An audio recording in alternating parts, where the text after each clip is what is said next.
lot of us, and this is especially true now over the past, 3 to 5 years, we've become much more of what I would call a subscription society in regards to our expenses. Um, Everything from the streaming services to some of us with our internet services to even how we maybe work with Microsoft and get our software, gym expenses, a lot of these things, and satellite radio, we're paying for them every month. They just appear on our credit card, um, and we pay off our credit card in some way, and we're doing these expenses. And a lot of these expenses are very much critical to us, and we need them, and we use them all the time, and that's fine. But I just want to propose to you that you should, especially now with the inflation issues we have, you should spend some time looking to make sure you understand what these charges are that you're doing every month. A lot of us, a few years ago with the pandemic, we ended up getting 3 or 4 or 5 streaming services because we were home all the time, and that was great. And maybe you're still using all those streaming services, but probably not, especially now we're starting hopefully to get out of that pandemic environment. It's summertime, we're out more. And if you do have those 4 or 5 streaming services and you're only using 1 or 2 of them, I would strongly encourage you to think about canceling the others. So let's just say you have 2 streaming services you're not using much, they're $7 or $8 each. You say, well, Phil, that's $15. Is that really much? But if you think about these, you're paying them every month. So if you think about that $15 a month, multiply that by 12 for the year, all of a sudden it's $150. It's not big money, but why pay for something you're not using? It's very easy to cancel most of these services. If you can't figure it out real easily by going on their website, usually if you can just Google or whatever service you use, just say cancel Hulu or cancel Netflix, whatever. And usually you can do it with 2 or 3 steps. They will provide the way for you. And you can always renew them again when summer's over. If you decide, really wanted Hulu or whatever the service is you've canceled, you can always re-up. They'll be happy to start giving you the service again. So just something to think about. Along the same lines, some of those, they renew, quote unquote, they charge you every month, but they renew once a year.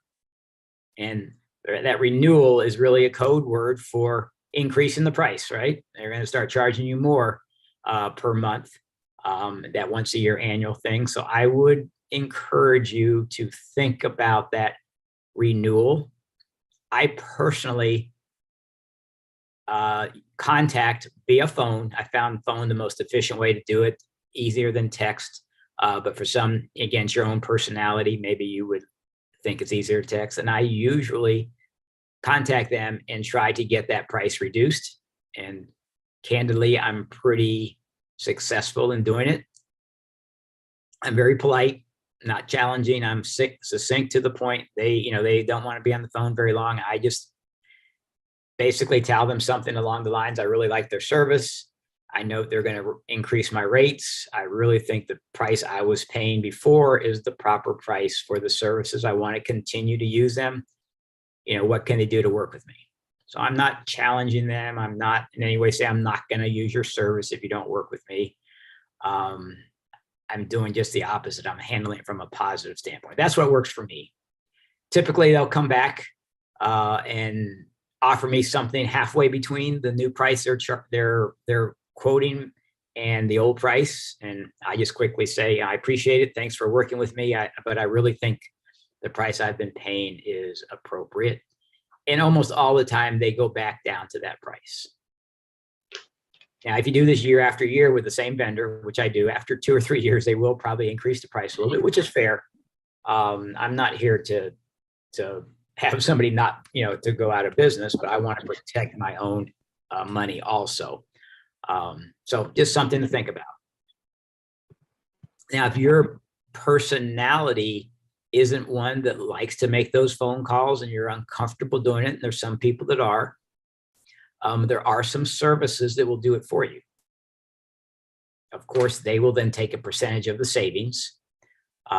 So if you've signed up for this class, at the end of the class, you'll get an email from Get Set Up. It's really from me with this class. And in there, I will give you a list of 4 or 5 of different companies that will do this for you. Typically, they'll take anywhere from 20 to 50% of the savings that they get for you from a monthly basis. So one of them, I just sort of tried them in relationship to this class. It's called Truebill. Again, I'll give you this information in the closing email. And as a quick example, I thought I had a pretty good rate on my cell phone use, and they thought they could get a better rate for me. So I told them, go, this is all through email. I said, go for it.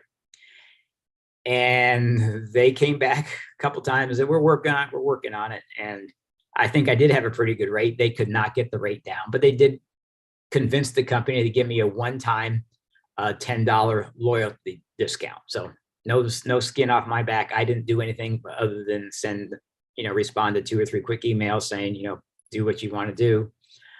Got a $10 discount. A few months later, I got another $10 loyalty discount through them. So they took a percentage of that saving and I saved the rest. So these services do work, and especially if you haven't really been negotiating them yourselves, they should be able to get some savings for you if you don't want to do it on your own.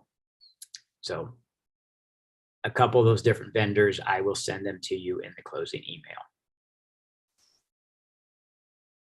Another thing to think about is, keeping your credit card information online with the different vendors. Amazon was the master of this. They're the first ones that came up with this. And, I call it, it's one-click shopping, as they call it. And, I think about it as almost, you almost even before you hit that click button, the thing is in the mail to you. And that's fine if you use Amazon or some other vendor for regular products and you're buying stuff all the time that you need. It saves you a lot of time and energy and money, and I'm not anyway discouraging that.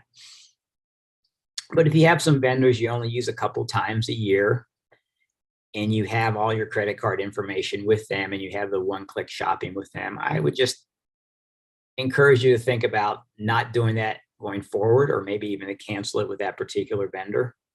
A couple of reasons. One, sort of unrelated to this class, if they get broken into, your credit card information is going to be compromised. I give another class on scams and frauds, and we can talk about that. I know Marva was in that class yesterday, so I appreciate that. But the real reason for this class, for this one, is if you do need to, it makes you think a little bit more before you buy the product. You get away from that impulse buying. If you don't have your credit card online, you have to get up, go get your credit card from your wallet or your purse, whatever. You got to come back. You've got to type in the 16-digit credit card number. You got to do your expiration date. You got to do your